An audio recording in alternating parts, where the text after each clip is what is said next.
Hi hello ಎಲ್ಲರಿಗೂ ನಮಸ್ಕಾರ.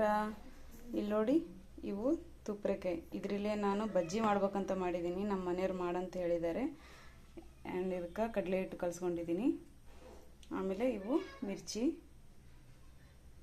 ಈಗ ರೈನಿ ಸೀಸನ್ ಅಲ್ಲ, ಈವ್ನಿಂಗ್ ಹೊರಗಡೆ ತಣ್ಣಾಗಿ ಇರುತ್ತೆ, ಹಾಗಾಗಿ ಮಾಡ್ತಾಯಿದ್ದೀನಿ. ನೋಡಿ, ನಾನು ಈ ಥರ ಕಟ್ ಮಾಡ್ಕೊಂಡಿದ್ದೀನಿ ತುಪ್ರೆಕಾಯಿನ.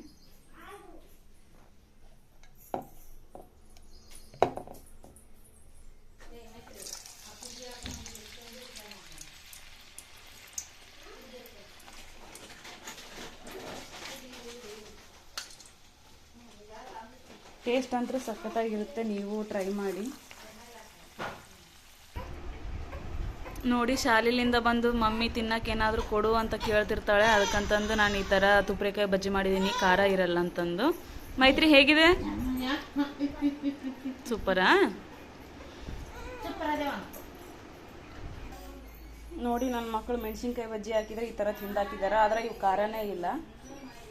ಆಮೇಲೆ ಇದರೊಳಗೆ ಮೆಣಸಿನ್ಕಾಯಿ ಬಜ್ಜಿ ಮತ್ತು ತುಪ್ರೆಕಾಯಿ ಬಜ್ಜಿನೂ ಅದಾವ.